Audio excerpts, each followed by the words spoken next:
Hey guys, Coimbatore వెళ్ళకుండానే మీకు ఆదియోగిని అయితే చూపించిన. సో చలో, నేనైతే ద్వారిపూడిలో ఉన్న ఆదియోగిని చూడడానికి అయితే వచ్చేసాను విత్ ఫ్యామిలీతో అయితేను. సో ఇక్కడ స్పెషల్ అంటే ఈ ఊర్లోని అయ్యప్ప స్వామివారు అనమాట. ఎక్కడ మన శబరిమలకి అయితే వెళ్తామో సేమ్ టు సేమ్ అయ్యప్ప స్వామివారు అయితే అలానే ఉంటారు ఇక్కడ కూడాను.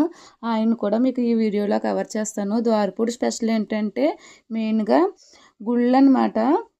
సో నేను సరౌండింగ్స్లో ఉన్న ప్రతి గుడి అయితే కవర్ చేస్తాను. ఇంకా ఈ గుడి యొక్క స్పెషల్ ఏంటన్నది మా ఫ్యామిలీ మెంబర్స్ మాటల ద్వారా అయితే తెలుసుకుందరు. నాకైతే వాళ్ళతో వచ్చినందుకు చాలా ప్లస్ అయ్యింది. మెయిన్గా అంటే నాకు అంత ఇదిగా తెలియదు కదా. సో దట్స్ వై వాళ్ళు కూడా ఎక్స్ప్లెయిన్ చేశారు ఈ వీడియోలో అయితేని. ఫస్టే ఆదియోగి దగ్గరికి అయితే వచ్చేసాము. ఎంట్రన్స్లోనే ఇక్కడ ఈ శివయ్యని అయితే ఇలా పెట్టారనమాట. నేనైతే చాలా ఎగ్జైట్గా ఉన్నాను, ఇంటి దగ్గర నుంచి ఎలా ఉంటుంది ఏంటి అనేసి. సో ఇక్కడికి వచ్చిన తర్వాత అయితే చాలా హ్యాపీ అనిపించింది. దగ్గరికి చూసారా, అందరం ఎంత హ్యాపీగా వెళ్తున్నామో. మీ అందరికీ కూడా హాయ్ చెప్తున్నారు, మీరు కూడా హాయ్ చెప్పేసేయండి. ఇంక ఇలా 2 సైడ్స్ అయితే మనం పైకి వెళ్ళడానికి ప్లేస్ అన్నది పెట్టారు. సో మేమైతే దీని నుంచి నడుచుకుంటూ స్వామివారి దగ్గరికి అయితే వెళ్ళాము. చూడడానికి కూడా చాలా బాగున్నది. ఏంటి మనకి ఇంత దగ్గరలో వేసేసాడా అన్నక్కడికి. సో మేమందరం కలిసి అయితే వెళ్ళి ఇంకా అక్కడైతే మనకు ఫొటోస్ కూడా అవైలబుల్గా ఉన్నాయి, మనం కావాలితే తీపించుకోవచ్చు. మేము యాక్చువల్గా ఆఫ్టర్నూన్ వెళ్ళడం వల్ల అయితే ఆ ఎండలో అంత బాగా పడదనేసి అయితే తీపించలేదు. ఇంక చూసారా, ఆదియోగిని అయితేనే ఎంత బాగా పెట్టారో. డిటో కోయంబత్తూర్లో ఉన్నట్టే కదా ఉన్నది. డీటెయిల్డ్గా మనకి కళ్ళ ముందు కట్టినట్టుగా చూపించారు గైస్ శివయ్యని అయితే. సో మీకు ఏమనిపించింది అన్నది కామెంట్ సెక్షన్లో కామెంట్ అయితే చేసేయండి. స్వామివారి చుట్టూరు ప్లాన్స్, అక్కడికి వెళ్ళగానే ఒక పీస్ఫుల్ మైండ్ అనమాట. సో ఇంకా వర్క్ అయితే జరుగుతుంది అక్కడ. మనం నెక్స్ట్ టైం వెళ్ళేసరికి అయితే ప్రాపర్గా ఉంటుంది. అప్పుడు ఇంకా క్లియర్ కట్గా వీడియో తీసి అయితే పెడతాను. ఇంకా చాలా వర్క్స్ అయితే అవుతున్నాయి అక్కడ. అంటే బయట రోడ్డు మీదకి శివయ్య కనిపిస్తున్నాడు కదా, ఇంకా దానికి ఆర్చ్ అయితే కడుతున్నారనమాట. ఇంకా పక్కకు వచ్చేసరికి ఆల్రెడీ చెప్పాను కదా అయ్యప్ప స్వామివారి ఆలయానికి అనేసి. ఇంక ఇక్కడైతే నిత్యం అయితే తీర్థము, అన్నదాన ప్రసాదము అన్నీ జరుగుతాయట. ఇంక ఇక్కడ చూడండి, ఎలిఫెంట్ నోట్లోంచి అయితే జారబల్ అనేది పెట్టారు. చూడడానికి థ్రిల్లింగ్గా అండ్ ఆడడానికి ఇంట్రెస్టింగ్గా చాలా బాగున్నది పిల్లలకైతేను. ఇంకా నేను చెప్పాను కదా ఆల్రెడీ ఆఫ్టర్నూన్ టైంలో అయితే మేము గుడి విజిట్ చేసామనేసి. ఇంకా అందువల్లనే గుళ్ళన్నీ కూడా క్లోజ్లో ఉన్నాయి. మేమైతే బయట నుంచి దర్శనం చేసుకోవాల్సి వచ్చింది. ఇదేం ఫస్ట్ టైం కాదు మేము రావడం అయితేని, ఆదియోగిని పెట్టిన తర్వాత ఫస్ట్ టైం అనమాట. ఇంతకు ముందు అయితే చాలా సార్లే వచ్చాము ఈ గుడికైతేను. ఈ గుళ్ళో అయితే టోటల్ శివయ్య ఫ్యామిలీ కనిపిస్తుంది. ఓ పక్కన విఘ్నేశ్వరుడు, ఓ పక్కన పరమేశ్వరుడు and Parvatidevi and Kumaraswamy mean Subrahmanyeswara Swamy, ఇంకా వీళ్ళ ఫ్యామిలీ మెంబర్స్ అందరితో పాటు పక్కనున్న దేవతలు అందరూ కూడా ఈ గుళ్ళో అయితే ప్రత్యక్షించబడ్డారు. కానీ మనకి వీడియో తీయడానికి అయితేనే అవ్వలేదు. ఆఫ్టర్నూన్ ఉండడం వల్ల అయితే క్లోజ్ అయితే ఉన్నాయి, లేకపోతే మీకు క్లియర్గా చూపించేద్దును. ఇంక ఇక్కడ అయితే పెద్ద అంకాలమ్మ పరమేశ్వరి అమ్మవారు అనమాట. ఈవిడ కూడా చాలా బాగుంటుంది, పడుకుని ఉంటారు. చూడండి ఫ్లెక్సీలో ఎలాగున్నదో, లోపల అమ్మవారు కూడా అలానే ఉంటారు. సో మేమైతే ఇంకా వెళ్ళడానికి అయితే అవ్వలేదు. ఇంక నెక్స్ట్ అయితే పక్కనే అంటే పైన ఉంటారనమాట శివయ్య ఆలయము, దానికి ఆపోజిట్లో అయితే నందిని పెట్టారు. అది కూడా ఇంకా ఆదియోగిని పెట్టినప్పుడే ఈ నందీశ్వరుని కూడా ప్రత్యక్షించారంట. సో అవన్నీ కూడా కొత్తగా ఇంకా ఇంక్లూడ్ అవుతున్నాయి. గుడి మొత్తం అయితే చాలా డెవలప్ అవుతుంది. మీలో ఎంతమంది రావడానికి ఇంట్రెస్ట్గా ఉన్నారు గైస్? చూడడానికే కాదు, మనకి ఏదైనా అనుకుంటే కూడా బాగా జరుగుతాయి అన్నమాట. ఇంకా అంత నమ్మకం అనమాట ఇక్కడ అయ్యప్ప స్వామి వారు అయితేను. సో చూసేయండి.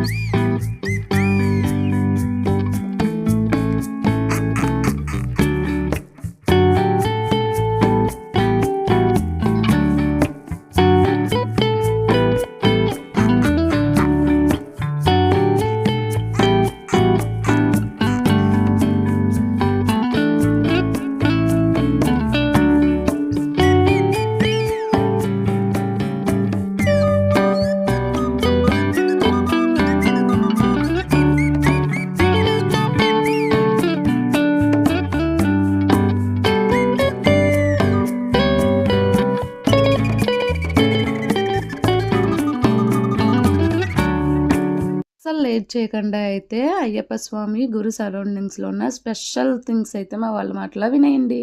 ఇది తులాభారం అంటారు దీన్ని. ఇక్కడ స్వామివారి తులాభారం ఇస్తారండి. ఎవరైనా మొక్కులు చెల్లించుకునే వాళ్ళు ఎవరైనా ఉంటే తులాభారం అంటారు దీన్ని. తులాభారం చూసుకుంటారు.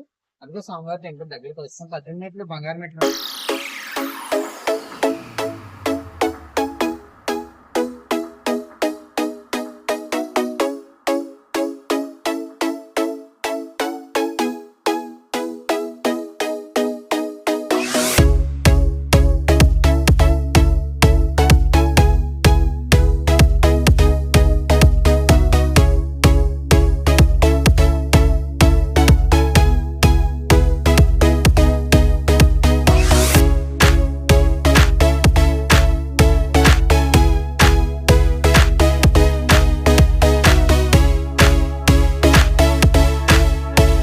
ఇది 18 మెట్లు. 18 మెట్ల నుంచి స్వామివారు ఎవరైతే మాల వేస్తారో వాళ్ళకి దర్శనం ఉంటదండి. ఇదే వాళ్ళకి మాత్రమే ఇక్కడ నుంచి అయితే ఈ మెట్లు ఎక్కే మోక్ష మార్గం కలుగుతుందండి.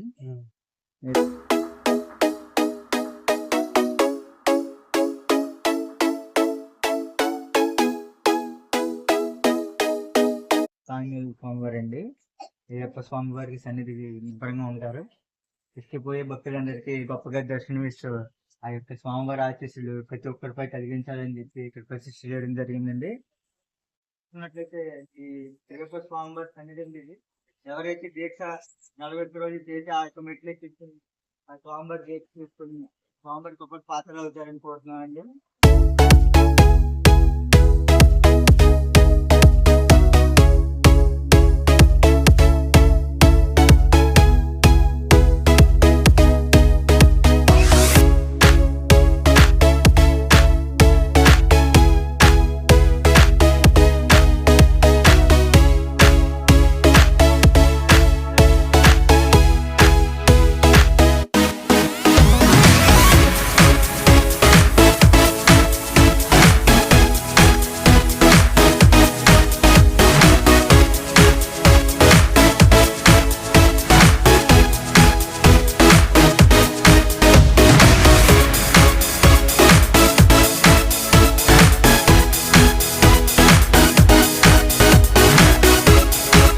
మీరు బాగా అబ్జర్వ్ చేసినట్టయితే అయ్యప్ప స్వామివారి జననం అండ్ ఆయన ఎక్కడ పుట్టారు అండ్ అలాగే ఆయన అడవుల్లో దొరికాడు కదా ఒక రాజుకైతేని, ఆ స్టోరీ మొత్తం ఓవరాల్గా ఈ గుడి సరౌండింగ్స్ ఆర్చ్ అంటారు కదా దాని నిండా అయితే వివరంగా ఇలా ఏంటది అంటారు విగ్రహాల రూపంలో అయితే మనకి ఆ స్టోరీ మోరల్ వ్యూ అయితే కనిపిస్తుంది అనమాట.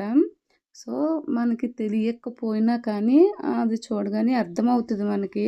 అంత క్లియర్ కట్గా అయితే నిర్మించారనమాట స్వామివారి యొక్క ఆలయాన్ని. మేమైతే ఇంకా దర్శనం లేదు కాబట్టి స్వామి గుడి దగ్గర నుంచి అయితే కిందకైతే వచ్చేస్తున్నాము. కింద కూడా ఇంకా చాలానే టెంపుల్స్ అయితే ఉన్నాయి. ఇంకా మేమైతే ఎలాగో క్లోజ్ ఉంటుంది అనేసి ఇంక లోపలికి వెళ్ళడానికి ఇంట్రెస్ట్ అయితే పెట్టలేదు. ఇంకెక్కడి నుంచి బయట ఉన్న విఘ్నేశ్వరుడు అండ్ కుమారస్వామి దగ్గర అయితే కొన్ని ఫొటోస్ అవన్నీ తీసుకుని ఇంక బయటకు వచ్చేసరికి ఇందాక స్టార్టింగ్లో మనం ఎలిఫెంట్ యొక్క నోట్లో నుంచి జారవల్ అన్నది చూసాము. ఇక్కడైతే లేయన్ ఒక్క నోట్లో నుంచి అయితే టెంపుల్ ఉంటుంది, అమ్మవారి టెంపుల్. మేము లోపలికైతే వెళ్ళలేదు, ఎలానో క్లోజ్ ఉంటుంది అనేసి. ఇక్కడైతే ఎవరైతే అయ్యప్ప స్వామివారు ఒక దీక్ష తీసుకుని 41 డేస్ దీక్షలో ఉంటారో వారైతే శబరిమల వెళ్ళడానికి కుదరలేని వాళ్ళు అంటే ఏజ్డ్ పీపుల్స్ ఉంటారు కదా, అండ్ అలానే వాళ్ళకి కుదరదు అనుకున్న వాళ్ళు కూడా ఇలా ద్వారపూడి వచ్చి స్వామివారి దగ్గర అయితే దీక్ష నిర్మించుకుంటారు. ఇంక ఇదన్నమాట ఇక్కడ. ఇంకా ఈ గుడి సరౌండింగ్స్లో మాత్రమే ఎంత పీస్ఫుల్ అంటే గైస్, మీరు ఒకసారి వచ్చి విజిట్ చేస్తే మీకు ఆ ఫీలింగ్ అన్నది తెలుస్తుంది. ఇంకా ఇక్కడైతే కోరికలు ఎవరైతే మొక్కుకుంటారు కదా, వాళ్ళకైతే ఎన్ని కొబ్బరికాయలు కొడితే ఏ కోరిక నెరవేరుతుంది అన్నది కూడా ఇక్కడ క్లియర్ కట్గా ఒక బోర్డులో అయితే పెట్టారు. నెక్స్ట్ అయితే ఇంకా మంచి వీడియోస్ ఉన్నాయి మన ఛానల్లో టెంపుల్కి సంబంధించినవి. అవి కూడా దాని తర్వాత ఒకటైతే పోస్ట్ చేస్తాను. అంటిల్ దెన్ మీలో ఎవరైనా మన ఛానల్ ఫస్ట్ టైం చూసినట్టయితే ఆల్రెడీ మన ఛానల్లో చాలానే వీడియోస్ ఉన్నాయి.